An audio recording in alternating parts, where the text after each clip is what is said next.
हम लोग पढ़ रहे हैं कक्षा 10 के विज्ञान का अध्याय 6 जिसका नाम है जैव प्रक्रम। यह जैव प्रक्रम का 10वां पार्ट है। इसमें हम लोग मनुष्य में पोषण के विषय में पढ़ेंगे।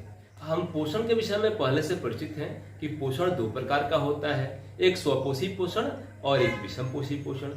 तो स्वपोषी पोषण में क्या होता है कि जीव अपना भोजन स्वयं बनाते हैं और अपने शरीर के भीतर बनाते हैं, और विषमपोषी पोषण में क्या होता है कि जीव अपने भोजन के लिए स्वपोषियों पर आश्रित होते हैं, यानी वे अपना भोजन स्वयं नहीं बनाते हैं, अपने भोजन के लिए स्वपोषियों पर आश्रित होते हैं। तो हम जानते हैं कि मनुष्य जो है वह अपने भोजन के लिए स्वपोषियों पर आश्रित होता है, अर्थात वह अपना भोजन स्वयं नहीं बनाता है, अपने भोजन के लिए दूसरे जीवों पर आश्रित होता है। तो मनुष्य में विषम पोषण पाया जाता है। अब विषम पोषण 3 प्रकार का होता है, एक प्राणी संपोषण, एक मृतजीवी पोषण और एक परजीवी पोषण। तो प्राणी संपोषण में वैसे जीव आते हैं जो अपने भोजन को अपने शरीर के भीतर ले जाते हैं और उसका पाचन करते हैं, फिर अवशोषण करते हैं। और मृतजीवी पोषण में वैसे जीव आते हैं जो अपने भोजन को शरीर से बाहर ही पचा करके सीधे अवशोषित कर लेते हैं। और परजीवी पोषण में वैसे जीव आते हैं जो जीवों को बिना मारे ही उनसे पोषण प्राप्त करते हैं, अर्थात ये जीवों को मारते नहीं हैं, जीवित जीवों से ही अपना पोषण प्राप्त करते हैं। अब रहा कि मनुष्य इन तीनों में से कौन है। तो मनुष्य जो होता है अपने भोजन को शरीर के भीतर ले जाता है, ग्रहण करता है और फिर उसका पाचन करता है, फिर अवशोषण करता है, अर्थात मनुष्य जो है वह प्राणी संपोषी जीव है। इसमें प्राणी संपोषण पाया जाता है। तो अब हमें मनुष्य में पोषण के विषय में पढ़ना है, तो आइए देखते हैं हम लोग। तो मनुष्य में पोषण के 5 चरण होते हैं, इससे भी आप लोग परिचित हैं, अंतर्ग्रहण, पाचन, अवशोषण, स्वांगीकरण और निष्क्रमण। तो अंतर्ग्रहण में क्या होता है कि मनुष्य जो है वह भोजन को अपने शरीर के भीतर लेता है, अर्थात मुख में रखता है और चबा करके उसको निगलता है। दूसरा है पाचन। तो इसमें क्या होता है कि भोजन जिस रूप में हम ग्रहण करते हैं हमारा शरीर उसको उसी रूप में अवशोषित नहीं कर पाता है, तो हमें उस भोजन को सरल पदार्थों में तोड़ने की आवश्यकता होती है। और भोजन जो होता है हमारे आहार नाल के विभिन्न हिस्सों में टूटता है और वह टूट करके सरल पदार्थों में खंडित होता है। तो हम जो भोजन करते हैं वह जटिल पदार्थ है। तो जटिल पदार्थ को एंजाइम्स की सहायता से सरल पदार्थों में तोड़ने की प्रक्रिया जो होती है इसी को हम पाचन कहते हैं। तो हमारे आहार नाल के विभिन्न हिस्सों में यह पाचन की प्रक्रिया संपन्न होती है। हम लोग इसे आगे विस्तार से पढ़ेंगे। इसके बाद बारी आती है अवशोषण की। तो अवशोषण में क्या होता है कि भोजन के पाचन हो जाने के बाद छोटी आंत में उंगलीनुमा संरचनाएं पाई जाती हैं, जिसे हम दीर्घरोम या रसांगुल कहते हैं। इन्हीं रसांगुलों के द्वारा बचे हुए भोजन को अवशोषित करके और उसे रक्त में मिला दिया जाता है। तो इसी रक्त में मिलाने की प्रक्रिया को हम अवशोषण कहते हैं। अब जब पचा हुआ भोजन रक्त में मिल जाता है तो रक्त क्या करता है, उसे हमारे शरीर के पूरी कोशिकाओं तक पहुंचा देता है।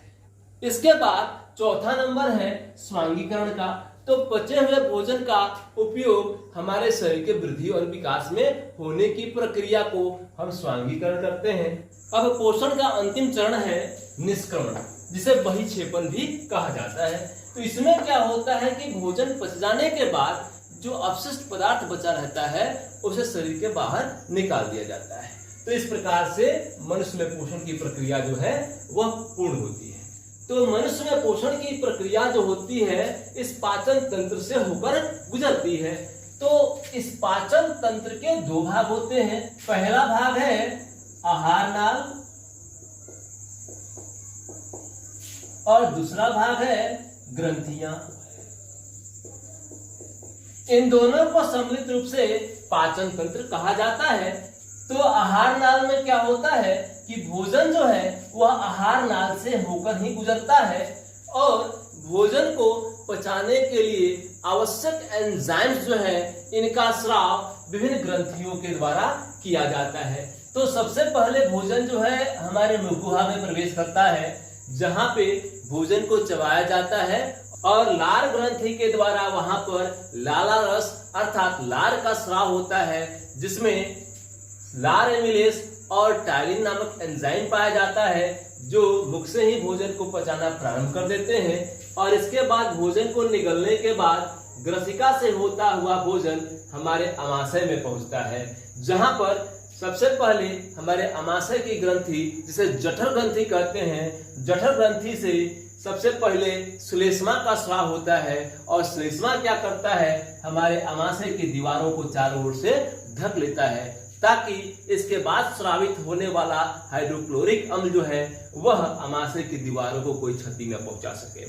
और इसके बाद अमाशय की दीवारों के द्वारा दूसरा स्रावित होने वाला जो पदार्थ होता है वह हाइड्रोक्लोरिक अम्ल होता है। इसका काम होता है कि यह भोजन के साथ आए हुए सभी जीवाणुओं को मार देता है, नष्ट कर देता है और माध्यम को अम्लीय बना देता है, ताकि इसके बाद स्रावित होने वाला एंजाइम पेप्सिन जो है वह प्रोटीन को पचाने में अपनी भूमिका को सरलतापूर्वक निभा सके। इसके बाद अमाशय के बाद भोजन यहाँ से छोटी आंत में प्रवेश कर जाती है, तो यहीं से छोटी आंत प्रारंभ हो जाता है और छोटी आंत में भोजन का पूरी तरह से पाचन होता है। तो छोटी आंत में भोजन के पाचन के लिए यकृत में उपस्थित यह पित्ताशय के द्वारा पीत रस का स्राव होता है, फिर अग्न्याशय के द्वारा अग्न्याशयिक रस का स्राव होता है और अंत में क्षुद्रांत अर्थात छोटी आंत की दीवारों के द्वारा आंत रस का स्राव होता है, जो भोजन को पूरी तरह से पचा देते हैं और यहीं से भोजन का पूरी तरह से पाचन छोटी आंत में ही संपन्न होता है और पचे हुए भोजन को रसायनगुणों के द्वारा छोटी आंत में उपस्थित उंगलीनुमा संरचना, जिसे रसायनगुण कहते हैं, उन्हीं के द्वारा पचे हुए भोजन को अवशोषित कर लिया जाता है और अवशोषित करके रक्त में मिला दिया जाता है। और पचे हुए भोजन के अवशोषण हो जाने के बाद अंत में शेष बचा अपचा पदार्थ जो होता है वह यहाँ से बृहदांत्र में अर्थात बड़ी आंत में प्रवेश कर जाता है और बड़ी आंत में इस अपचे पदार्थ से जल और लवण का अवशोषण होता है और अंततः यह यहाँ से अपशिष्ट पदार्थ क्या होता है, इस गुदा द्वार के द्वारा शरीर से बाहर निकाल दिया जाता है। तो इस प्रकार से पाचन की प्रक्रिया जो होती है वो हमारे शरीर में पूरी होती है। तो अभी हम लोग इस आहार नाल के विषय में जो जाने हैं, इस आहार नाल की लंबाई लगभग 9 मीटर की होती है। इसमें सबसे लंबा भाग जो होता है वह छोटी आंत होता है, जिसकी लंबाई 7 से 7.5 मीटर तक की होती है और पूरे भाग को मिलाकर के यह लगभग 9 मीटर का होता है। तो आहार नाल के मुख्य भाग जो होते हैं, आइए उन्हें जानते हैं हम लोग। तो आहार नाल में मुंह अर्थात मुखगुहा, इसके बाद दूसरा भाग है इसका ग्रसिका, इसके बाद अमाशय, फिर छोटी आंत क्षुद्रांत्र और इसके बाद बृहदांत्र अर्थात बड़ी आंत जिसे कुलान भी कहते हैं और अंत में गुदा द्वार। तो इस प्रकार से यह जो है सो आपको आहार नाल के भाग हुए और इसके अतिरिक्त विभिन्न ग्रंथियां जो है मुख में पाई जाती है, लार ग्रंथि, फिर आपको यहाँ पर यकृत हो गया, यहाँ से पीतरस का स्राव होता है, इसके बाद अग्न्याशय हो गया, यहाँ से अग्न्याशयिक रस का स्राव होता है और अमाशय की दीवारों से, जिसे जठर ग्रंथि के नाम से भी जाना जाता है, विभिन्न रसों का स्राव होता है जो भोजन को पचाने में मदद करते हैं और अंत में इस छोटी आंत की दीवारों से भी आंत रस का स्राव होता है जो भोजन को पूरी तरह से पचा देता है। तो इन ग्रंथियों और आहार नाल को एक साथ मिलाकर हम पाचन तंत्र के नाम से जानते हैं। तो यह परीक्षा में 5 नंबर में पूछा जा सकता है कि मानव पाचन तंत्र का चित्र बनाकर और उसमें पाचन की प्रक्रिया को समझाएं। तो ऐसे प्रश्न आ सकते हैं। तो एक बार फिर से हम लोग मानव पाचन तंत्र के भिन्न भागों को देखते हैं। यह मुख है, फिर ग्रसिका, अमाशय, अग्न्याशय, क्षुद्रांत्र, बृहदांत्र, गुदाद्वार, यह परिशेषिका है। इसका कोई विशेष कार्य हमारे शरीर में नहीं है, जिसे अपेंडिक्स के नाम से भी हम लोग जानते हैं। यह यकृत हो गया और यकृत के भीतर यह पित्ताशय होता है और यह पीत नली जो है आकर के यहाँ पीत नली और यहाँ से अग्न्याशय नली दोनों आकर के छोटी आंत में खुलती है। तो इस प्रकार से यह पाचन तंत्र के विभिन्न भाग हो गए। अब आइए अभी तक हम लोग जो पढ़े हैं उसमें से महत्वपूर्ण तथ्यों को नोट कर लेते हैं।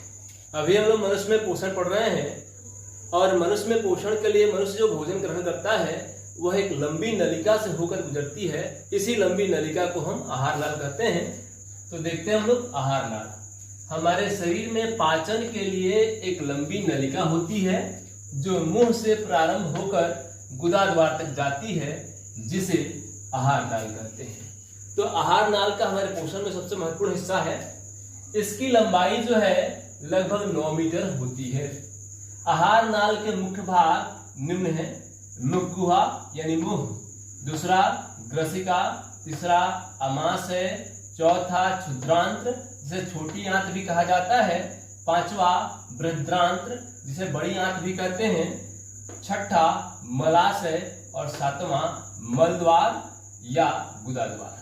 बस इतना ही। फिर अगले वीडियो में हम लोग आहार नाल के इन सभी भागों के विषय में विशेष रूप से पढ़ेंगे। तब तक के लिए